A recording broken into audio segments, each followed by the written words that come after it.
네, 반갑습니다. 자, 9월 15일입니다. 오늘이 화요일이고요. 밤 11시 28분입니다. 자, 제가 지난주 목요일 날 영상 올려드리고 제가 다시 찾아왔습니다. 우선 미국 시장 잠깐 한번 보겠습니다. 현재 미국 시장 상승 중에 있고요. 자, 앞으로 미국 시장이 어떻게 움직일 것인지 우리가 한 번 더 다시 한번 확인 한번 해보겠습니다. 우선 제가 지난번에 영상을 올려드릴 때 여러 번 여러분께 미국 시간 요 21선 요 자리가 일단은 저항 구간이 되고요. 21선 있는 요 자리가 그 다음에 올라오고 있는 이 61선 자리 요 자리가 지지 라인이 된다라고 말씀을 드렸고요.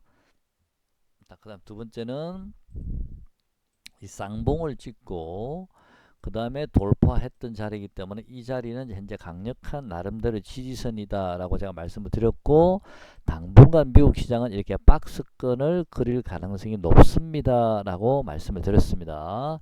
자, 그렇게 되면 이제 파동을 잘 봐야 될 텐데요. 현재 미국 시장 보시면 이 강하게 음봉이 3개 떨어지면서 1파 하락이 강하게 들어왔고요. 그 다음에 양봉 보이시죠? 리바운딩 들어왔고요. 다시 두 번째 하락 파동이 들어왔고요. 자, 여기까지 3파 하락이 떨어졌죠. 그 다음에 4파 현재 상승 구간인데, 자, 문제는요. 이 4파 상승이 2파 상승 구간을 돌파를 해버렸습니다. 자, 이렇게 돌파를 해버린다는 얘기는 미국 시장은 제가 보기엔 단기적으로 요 자리, 요 지지선은 좀 깨기 힘들지 않을까, 이제는. 자, 이 자리는 이제 다시 지지선이 이제 구축이 되면서 이제는 깨기 힘든 자리가 될 가능성이 높습니다, 단기적으로. 그러면, 자, 4파 상승 구간이 요 2파 상승 구간을 돌파를 했기 때문에 이렇게 되면 지금 이제 11선이 꺾여서 내려오고 있거든요, 미국 시장은. 자, 11선이 꺾여서 내려오고 있다면 좀 가까이 대 볼게요. 이렇게요. 자. 네, 이렇게요. 자, 11선이 꺾여서 지금 내려오고 있는데, 오늘은 아마 미국 시장이 현재는 상승을 하고 있는데, 오늘의 상승은 어느 정도 좀 제한적이지 않을까. 올라가도 이 11선 자리에서 한번 막힐 가능성이 있습니다. 11,280 정도 되는 자리인데요. 자, 이 자리에까지 한번 상승을 주고, 그 다음에 내일 정도는 다시 한번 좀 밀릴 가능성이 있는데, 크게 조정받을 것 같지는 않고요. 내일이나 모레 정도 가볍게 뭐 이렇게 약간의 조정을 눌림을 주고 난 다음에 그런 다음에 모레까지면 다음 주 한 월요일 정도나 아니면 이번 주 빠른 후반부에는 요 21선 한번 도전해 보지 않을까, 요 21선까지 한번 도전해 보지 않을까라고 생각이 됩니다. 이제 11선이 꺾여 있기 때문에 어느 정도 좀 한 2, 3일, 한 이틀 정도, 3일 정도는 좀 요 11선 밑에서 놀다가 돌리면 요 11선이 따라 돌아갈 것 같거든요. 그래서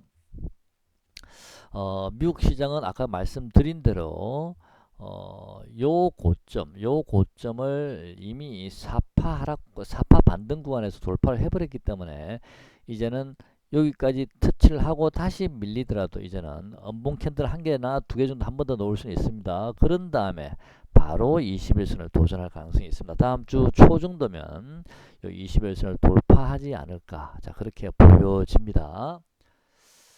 자, 그 다음에요, 코스피 한번 보겠습니다. 자, 코스피는 여기 한번 같이 보실까요? 자, 주가가 이제 느릿느릿 구덩이 담 넘어가듯이 느릿느릿 올라가다가 어느 순간 갑자기 상승의 곡선을 굉장히 각도를 좀 높여가면서 이렇게 급상승을 하고 있죠. 요 구간요. 자, 요 구간이 급상승을 한다는 얘기는 단기적으로 한번 휘날레 구간을 준다라고 보시면 되고요. 이렇게 급상승하다 보면 단기적으로 순간 이격이 이렇게 벌어질 수가 있겠죠. 자, 그렇게 되면 그 정점에서 다시 한번 눌림목이 들어올 테고요. 이렇게 조정을 받았죠. 자, 그런 다음에 또 옆으로 행보를 하면서 다시 실실실 올라가다가 또 여기서 한번 이 고점을 돌파하고 이 고점을 돌파한 다음에 한번 눌러주고 다시 한번 또 급상승이 나옵니다. 그 다음에 급상승이 나오다 보니까 다시 이격이 벌어지고 다시 눌림을 받았죠. 이번에 조정을 받았죠. 그죠? 자, 그런 다음에 다시 또 실실 올라가고 있습니다. 자, 만약에 요 구간요. 요 구간까지 일단 가겠죠. 당연히요. 2458 직전 고점 라인 2458인데 요 구간까지는 당연히 갈 것이고요. 그 다음에 제가 보기에는 이 구간을 이번에도 요 패턴처럼 돌파를 했다가 그 다음에 다시 한번 음봉이 떨어지면서 살짝 눌러주고요. 그 다음에 다시 한번 전 여기서 급상승이 나올 가능성이 높습니다. 급등을 가능성이 높고요. 그 구간도 단기간 내에 좀 시세를 내지 않을까. 그렇게 되면 그때 한번 시세를 내고 나면 그때는 저는 좀 시장이 제법 큰 조정이 올 가능성이 높다. 어쩌면 단기가 아니라 어쩌면 상당히 좀 고점이 올 가능성이 높다라고 보여집니다. 다시 한번 말씀드리겠습니다. 자, 이런 엉덩이가 이런 고점이 하나, 둘. 그 다음에 지금 이제 세 번째 고점을 만들어 가는 게 아닌가라고 보여지고요. 이 세 번째 고점까지 이런 모양이 나와버리면 그때는 이 시장은 이제 단기 고점일 가능성이 좀 높다라고 보고 있습니다. 무슨 이해 가시죠? 물론 제가 좀 이따가 종목의 가격까지 말씀을 드리겠지만 그런 종목의 가격과 그 다음에 이런 파동이 한 번 더 나온다면 그때는 고점으로 보시면 됩니다. 대략 지수는 뭐 제가 지금으로서 예측할 수는 없지만 대략 한 2600포인트 근처까지 되지 않을까 싶은 생각이 또 좀 드는데요. 자, 어쨌든 무슨 이해 가시죠? 지금은 제가 지난주 목요일날 여러분께 제목을 단기 반등 구간이라고 제가 제목을 달아드렸죠. 이미 지난주 목요일날 요 구간에서 제가 여러분께 매수 신호를 드렸습니다. 왜냐하면요. 좀 더 가까이 대 보겠습니다. 여기 보시면 자 여기서도 마찬가지입니다. 여기서도 보시면 자 주가가 급상승을 한 이후에 다시 눌려지면서 요 이동평균선이 밀집이 되는 순간이 나오죠. 그런 다음에 그 밀집된 이동평균선을 돌파하면서 허물허물 올라가다가요. 허물허물 자 올라가다가 다시 상승의 각도를 크게 올리다 보면 이동평균선 이게 벌어지게 되겠죠. 이렇게 그죠? 자 이게 벌어지죠? 이게 벌어져 갑니다. 자 휘날레 구간이라 보시면 되겠죠. 이 구간이 단기적으로 자 그 다음에 음봉 하나 나왔고요. 꺾였죠. 여기서 그죠? 그럼 다시 조정이 들어오는 거고요. 이번에 좀 조정을 받은 거지 않습니까? 이렇게 그죠? 자 그런 다음에 다시 보십시오. 요 이동평균선 물론 요 이 빨간 선이 있는 요 선은 60일선이기 때문에 요는 중기 이동평균선이기 때문에 이건 쉽게 모여지기는 힘들지만 적어도 5일선, 10일선, 20일선 정도는 모일 수 있다는 얘기거든요. 단기적으로는. 자 그러면서 이동평균선이 모였죠. 지금 여기 좀 더 붙여볼게요. 자 이렇게 모였죠. 완전히 모였죠. 그러면서 여기를 살짝 올라탔습니다. 요 자리요. 자, 이 자리가 바로 몰려있는 이동평균선을 살짝 올라탄 자리입니다. 이 자리요. 아이고 어디 갔니 자꾸. 예, 이 자리요. 이 자리요. 보이시죠? 이 자리요. 이 자리 보이시죠? 자, 그때 이미 신호가 나왔습니다. 그러면 한 번 더 우리가 확인을 하기 위해서 기다린 거고요. 자, 다시 눌러지면서 다시 한번 갭 상승 들어왔죠. 그죠? 시초가에는 갭 하라고 떨어졌습니다. 미국 시장이 급락하면서. 그러면서 다시 기회를 줄 거예요. 이제는 이동평균선 위에서 안정적으로 이제는 놀고 있어요. 미국 시장이 하락함에도 불구하고 버티고 있죠. 제가 여러분께 신호를 드린 것은 지난주 목요일날 제목을 달아드린 건 요 구간이었습니다. 요 구간요. 무슨 가시죠? 그런 다음에 지금 올라가고 있습니다. 오늘이 화요일, 어제 월요일, 금요일, 목요일 요 구간이었으니까요. 자, 오늘 이제 전기차주까지도 반등을 주고 있습니다. 마지막으로 전기차가 이 반등의 마지막 타임, 마지막 순서로 지금 전기차가 올라가지 않았나 오늘. 자 그런 생각은 드는데요. 하지만 전기차주는 저는 아직이라고 봅니다. 왜냐하면 전기차주는 9월 22일 날 1시 30분에 테슬라 배터리 데이가 이제 화상으로 개최되어질 예정인데 그 시점까지 그 날짜 하루 이틀 전까지는 전기차주는 좀 불확실성 때문에 좀 상승을 하기가 제대로 상승하기 힘들지 않을까라고 보여지고요. 물론 그때 또 돌발 악재 또는 뭐 악재가 나올 수도 있겠지만 제가 보기에는 전기차주는 어느 정도 좀 선 반영이 지금 되고 있다라고 보여지고요. 단지 좀 탄력적으로 상승을 하지 못하고 있다라고 보여지거든요. 그래서 만약에 전기차주에 관심 있으신 분들은 다음 주 화요일이거든요. 그러면 이번 주 금요일 주 후반부터 다음 주 초까지 전기차주를 일부 좀 포트에 좀 담아 두시는 것도 괜찮지 않을까 싶고요. 또 만일의 사태에 대비해서 100% 담지 마시고 좀 예, 만약에 악재가 돌발 악재가 생기면 순간적으로 하락할 수도 있는 거 아닙니까? 그럴 땐 다시 한번 담아야 되니까요. 근데 지금 제가 보기에는요. 전기차주 주가 모습이나 시장의 모습을 봤을 때는요. 네, 큰 문제는 없을 것 같습니다. 그래서 전기차주는 지금 그동안에는 수소차가 전기차주가 지금은 불확실성 때문에 가지를 못하고 있을 때 수소차가 그 갭을 메우면서 지금 이번에 수소차주들이 시세를 줬지 않습니까? 자, 지금 수소차주들은 이제 거의 고점들이 나오고 있기 때문에 다시 그 바톤을 전기차가 받을 가능성이 있지 않을까라고 생각이 들거든요. 그래서 전기차주는 네, 이제부터 좀 모아 가시기 바랍니다. 다만 급하게 모으실 필요는 없고요. 이번 주 목요일, 금요일, 다음 주 월요일까지는 기회가 있다라고 보여지고 화요일날 큰 악재가 아니라면 시장은 어느 정도 좀 반영되어지고 있다라고 보여집니다. 우리 종합지수는요 다시 한 번 더 요런 모양이 한번 나올 가능성이 있습니다. 지금은 그 과정을 만들기 위해서 가고 있는 거고요.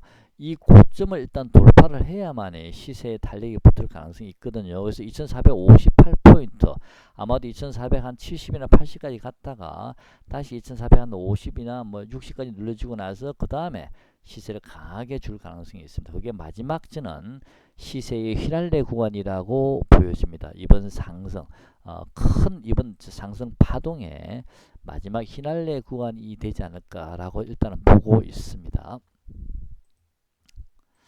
자, 그 다음에 종목은 뭐 큰 의미 없습니다. 왜냐하면 이미 수소차는 지금 들어가시면 안 되는 거 아실 테고요. 이제는 전기차주가 아직 시세를 주지 않았죠. 이제 오늘 처음으로 전기차주가 조금 꿈틀댔기 때문에 어제부터죠. 참 전기차주가 자 코스모 신소재 어제 조금 네, 올랐다가 오늘 다시 조금 눌려졌죠. 이제 시작을 했기 때문에 자 이런 전기차주는 이제는 물량을 좀 모아 가셔도 좀 되지 않나. 대신 급할 이유는 없다. 아직 수급도 완전히 들어오지는 않았죠. 이미 그 전에 기관들이 사놨죠. 기관들은 그죠. 네, 급할 이유는 없다라고 보여집니다. 조금 눌려줘도 지금 21선이 꺾여서 올라가기 때문에 크게 눌릴 자리도 별로 없을 것 같고 오늘 미국 시장도 좋기 때문에요. 전기차주도 이제는 좀 확보를 하셔도 될 듯 합니다. 자, 에코프로비엠 한번 볼까요? 제가 여러 번 말씀드렸던 종목 143,600원을 찍었네요. 14만원까지 오지 않았지만 3,600원 차이인데 어쨌든 이 종목도 이제는 바닥을 찍고 네, 돌아선 듯합니다. 오늘 역시 연봉을 줬기 때문에 매수할 수 있는 기회이지 않을까라고 보여지고요. 그 다음에 삼성 SDI도 마찬가지입니다. 어제까지는 SDI가 이평선 밑에 있었는데 오늘 드디어 돌파를 했죠. 네. 이제는 전기차주 좀 모아 가셔도 됩니다. 포스코 케미칼도 마찬가지고요. 그 다음에 제가 시젠 한번 볼까요? 시젠이나 아니면 뭐 비트컴퓨터 또는 뭐 신풍제야 이런 우리 저기 코로나 관련 수혜주들 이런 종목들이나 또는 다음 카카오나 네이버처럼 비대면 관련주들 자 이런 종목들도 저는 시세가 조금 남아 있는데요. 자 이런 종목들도 마지막 시세가 남았다. 제가 다음 카카오를 제가 여러 번 몇 번 말씀을 드려서 가격까지 한번 말씀을 드렸었죠. 카카오가 어디 갔나요? 뭐 굳이 차트를 볼 필요는 없고요. 제가 본 카카오 지난번에 말씀드린 대로 45만원 정도 카카오가 만약에 도달이 되면 여기 있네요. 지금 38만원이죠. 대략 한 20% 지금 종가 가격으로 한 20% 정도 상승 룸이 남아 있다. 최대 그 정도까지가 아마 고점이 놓을 가능성이 높다라고 보여진다. 만약에 지수상으로도 한번 이번에 급 상승 파동이 아까 제가 나온다고 말씀드렸죠. 그 다음에 이 종목도 카카오가 45만원 전후 정도를 보시면 되지 않을까. 그러면 이 시장은 고점이 나올 가능성이 많습니다. 아직은 20% 정도 카카오 기준으로는 남았습니다. 상승이요. 그렇다면 카카오나 네이버도 마찬가지고 또 같이 움직였던 그 코로나 관련주 시젠 그 다음에 뭡니까 비트컴퓨터라든지 이런 종목들도 이제 한 20% 정도로 대략 보시면 되지 않을까. 신풍제약 이런 종목들요. 자 그렇게 보시면 될 거고 제가 보기엔 그 종목들이 최대 20% 상승 룸이 있다라고 보여지지만 다른 기타 이제 웬만한 종목들 물론 종목마다 조금 정도의 차이는 있겠죠, 그죠? 하지만 대략 이제 지금 종가 가격을 한 20% 정도 보시면 되지 않을까라고 보여집니다. 자, 그래서 지금부터는 매도하지 마시고요. 그냥 주식을 가지고 계시는 분은 뭐 지난주에 제가 이미 반등 구간이라 말씀을 드렸기 때문에 꾸준히 들고 가시고요. 오늘 제가 밀물이 있으면 썰물도 있습니다. 언젠가는 올 수 있습니다. 말씀드렸는데 그 댓글은 여러분 그냥 없는 걸로 해주겠습니다. 네, 왜냐하면 오늘 미국 시장을 제가 좀 봐야 되기 때문에 근데 오늘 미국 시장이 하락하지 않고 이렇게 돌아서 버리면 네, 제가 댓글에 말씀드렸던 썰물 밀물 얘기는 그냥 없던 걸로 하셔도 될 듯 합니다. 그런 걱정 이제 안 하셔도 될 듯 하고요. 그냥 이제는 고입니다. 고. 자, 괜히 이 종목 저 종목 따라다니지 마시고요. 그냥 웬만한 종목들 저쯤에 오늘도 눌림목 기회 줬지 않습니까? 눌림목 잡아놓고 들고 있으면 지금은 뭔가 누르는 듯한 느낌을 많이 가지고 있죠. 종목별로요. 계속 누르는 듯한 느낌이 들지만 그게 결국은 시세가 한번 폭발할 가능성이 높습니다. 종목별로 대략 한 20% 정도 상승 보시고요. 여러분 보유하신 종목 그대로 끌고 가시기 바랍니다. 그리고 현금을 지금 쥐고 있으신 분은 내일이라도 적당한 지점에서 종목들을 저점에서 공략하셔서 좀 주식 비중을 확보를 해 놓으시기 바랍니다. 이번 주식 상승의 고점은 제가 여러분께 미리 말씀을 다 드렸습니다. 고맙습니다.